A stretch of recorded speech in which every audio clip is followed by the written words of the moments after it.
You're not lazy. Your brain isn't broken. You're just running old code. It's been trained on garbage data for years, and nobody ever taught you how to reprogram it. Think about machine learning for a second. A machine learning model doesn't just wake up and decide to improve. It gets trained, fed data, rewarded for good outputs, punished for bad ones. Your brain works the exact same way, except you've been training it backwards. Here's what I mean. Every time you hit snooze, scroll when you meant to work, or pick the easy choice over the right one, you're feeding your algorithm. You're teaching your brain. This behavior gets rewarded. And your brain, it's learning fast, just not what you wanted it to learn. I spent 10 years chasing systems, Pomodoros, time blocking, atomic habits. 2 weeks in, I'd always collapse, not because they were flawed, but because I was training against 10 years of avoidance. So I stopped forcing discipline. I became my own machine learning engineer. Every decision was data, either feeding the old code or teaching something new. And the question I asked wasn't, what should I do? It was,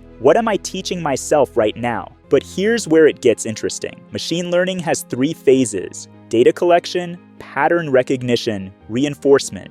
Most people never make it past step 1. They collect data, track their habits, journal their days, but never actually use it to retrain themselves. Step 2 is where the magic happens. I started noticing my triggers, not just I'm stressed so I scroll, but the microsecond before the scroll, the tiny moment where my brain made the calculation, discomfort equals escape. Once I saw the pattern, I could interrupt it. And every interruption, that's retraining. But recognition alone doesn't rewire anything. This is where most self-improvement content fails you. They tell you what to do. They never tell you that changing your algorithm means sitting in discomfort while your brain screams at you to go back to the old pattern. It feels terrible, intentionally. Because real change doesn't feel like comfort. It feels like friction. Step 3.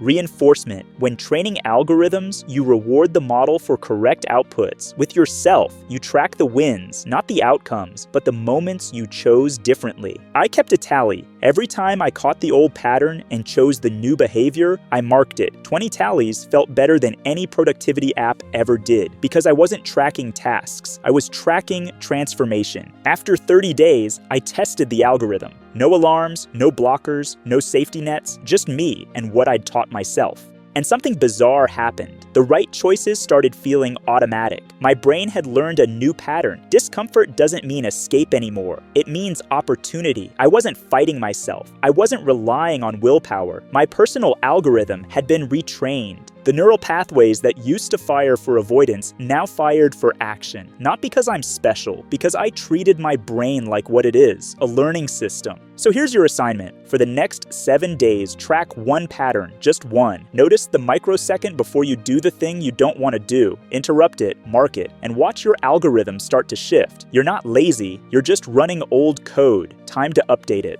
People who've done this didn't just get more productive, they changed. They rebuilt trust. They rewired patterns they thought were permanent. They felt free. But here's the truth. Most people won't do it. They will hear this, agree silently, and change nothing. Will that be you? Pause. Breathe. Decide. If you're serious about becoming the version of you who follows through, subscribe for more videos like this. And drop a comment below. I'm done with defaults. And name one action you're taking. Maybe it's tracking your scroll trigger. Maybe it's choosing one habit to interrupt. Whatever it is, commit to it publicly. You've just seen how to reprogram your brain like a machine learning system. But what if you still don't feel like starting, no matter how much you know? Watch Do This When You Don't Feel Like It to learn tiny habits that makes action automatic, even when motivation is nowhere to be found.